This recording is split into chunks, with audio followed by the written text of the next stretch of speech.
राजनीति, आंदोलन, किसान, करप्शन, गरीबी, इन सभी मुद्दों पर आवाज उठाएगा अब तक न्यूज इंडिया। सत्ता के आगे जब भी सवाल कमजोर पड़ने लग जाए तो सवाल उठाने पड़ते हैं। बोल के लफ्ज आजाद है तेरे, बोल के सच जिंदा है अब तक। समाजवादी पार्टी मालेगांव की सदर शान हिंद की क़यादत में पार्टी कारकुनान शहर के हर वार्ड का दौरा करते हुए वोटर बेदारी मुहिम चला रहे हैं और इसके लिए समाजवादी पार्टी युवा जनरल सेक्रेटरी मुस्तकीम डिग्निटी की हिदायत पर पार्टी के सभी वर्कर शहरियान मालेगांव से कांग्रेस उम्मीदवार शोभा ताई बच्छाव को वोट देने की अपील कर रहे हैं। समाजवादी पार्टी के सभी लीडरान और कारकुनान घरों घर जाकर आवाम को वोट देने के लिए बेदार कर रहे हैं और इसके लिए पम्फलेट भी तकसीम किए जा रहे हैं और अनाउंसमेंट भी किया जा रहा है। इस ज़िम्न में वार्ड नंबर 6 के मर्चेंट नगर व अतराफ के इलाकों में समाजवादी पार्टी के जिम्मेदारान मुस्तकीम डिग्निटी, साबिक कारपोरेटर अब्दुल बाकी राशन वाले और वार्ड के सरकर्दा अफराद ने पम्फलेट तकसीम किए और इंडिया इत्तेहाद की उम्मीदवार शोभा ताई को वोट देने की अपील भी की। लेकिन यहाँ मुस्तकीम डिग्निटी ने एक बड़ा इंकशाफ करते हुए कहा है कि मालेगांव शहर में बड़ी तादाद में वोटरों के पास वोटर स्लिप नहीं पहुंची है और इस काम की जिम्मेदारी खुद कांग्रेस उम्मीदवार पर आयद होती है, लेकिन ऐसा लगता है कि वो ये इलेक्शन जानबूझकर हारना चाहती है। इस ताल्लुक से उन्होंने मजीद क्या कहा है, देखिए आगे वीडियो में। हम शान हिंद की क़यादत में अलग अलग महल्ले में वोटर बेदारी मुहिम के तहत के पार्लियामेंट इलेक्शन 2024 ये बहुत अहम इलेक्शन है। इस मुल्क की जमहूरियत, इस मुल्क की सेकुलरिज्म, इस मुल्क के दस्तूर को बचाने के लिए आज हमारा दौरा अब्दुल बाकी भाई राशन वाले के वार्ड मर्चेंट नगर और इतराफ की बस्तियों का है। हम जो दौरे में महसूस कर रहे हैं कि हम तो ये मान रहे हैं कि ये बहुत अहम इलेक्शन है, मगर जब हम लोगों तक पहुंच रहे हैं तो जो सबसे पहली बात हमारी समझ में आ रही है कि हम घरों में पूछ रहे हैं कि यार वोटर स्लिप मिली क्या, तो अक्सरियत का यही बोलना है कि वोटर स्लिप नहीं मिली। हम शोभा ताई बच्छाव का काम कर रहे हैं। मेरी समझ से शहर की तमाम ही सियासी पार्टियां उनका काम कर रही हैं। मेरी मालूमात में शोभा ताई बच्छाव ने अभी तक वोटर स्लिप किसी भी सियासी पार्टी कोई जिम्मेदारी नहीं दी कि वो घर घर तक वोटर स्लिप पहुंचाए।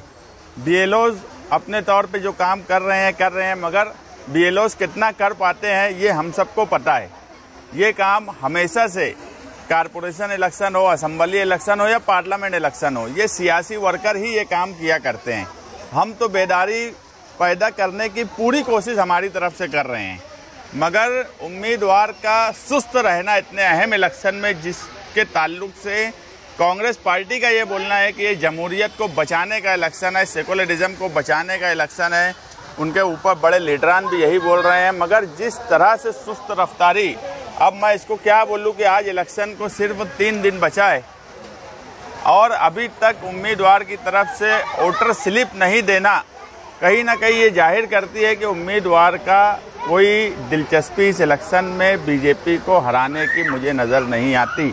मगर हम खास तौर से मुसलमान इस मुल्क में सेकुलरिज्म और जमहूरियत को बचाने का ठेका लिए हुए हैं, तो हम वो ठेका जो लिए हैं उस पर अमल करने की पूरी कोशिश कर रहे हैं और इंशाअल्लाह हमसे जितना भी होगा हम उतनी कोशिश करते रहेंगे। तो नहीं कर रहे हैं क्योंकि ऐसा बताया जा रहा है कि उनको एक बात मालूम पड़ रही है कि मालेगांव में सब सिर्फ वोट देने के लिए बैठे हैं, 10-20 तारीख का इंतजार कर रहे हैं। नहीं, ऐसा देखो, मैं अगर वो इलेक्शन लड़ रही है तो हर आसपास हर तरीके के लोग आते, वो भी कोई अनाड़ी नहीं है। इससे पहले एमएलए रह चुकी हैं, मेयर रह चुकी हैं, यानी लोकल बॉडीज से असेंबली तक का तजुर्बा है इलेक्शन लड़ने का। तो किसी के बहकावे की बात ये मेरी समझ में नहीं आती। मैं अगर इलेक्शन लड़ रहा हूँ तो मेरे पास 4 लोग रहेंगे, क्या ज़रूरत है इलेक्शन की? वो तो बहरहाल जो बुनियादी ज़रूरत है, वोटर स्लिप, वोटर को पोलिंग बूथ तक ले जाना, वोटर के अंदर बेदारी पैदा करना। मैं देख रहा हूँ कि जैसे कुछ हिस्से में लोगों के अंदर कोई दिलचस्पी ही इलेक्शन की नहीं है, तो ये बात बोलना बेवकूफ़ी की बात है कि लोग वोट देने बहुत बड़ी तादाद में जाएंगे। जब तक सियासी लोग, मालेगांव शहर के सियासी वर्कर, वो कोई भी पार्टी के हो, वो वोटर तक पहुंचेंगे नहीं, उनको स्लिप नहीं देंगे, उनको वोटिंग के दिन बूथ तक नहीं लेके जाएंगे, तो वोटर कैसे जाएगा।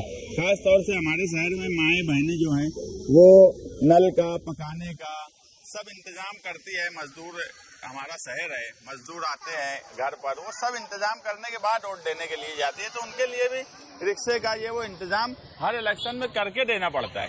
तो बहरहाल जब वोटर स्लिप ही नहीं पहुंची है, इलेक्शन को 3 दिन रह गया, तो हम क्या माने कि इलेक्शन किस तरह से हो रहा है।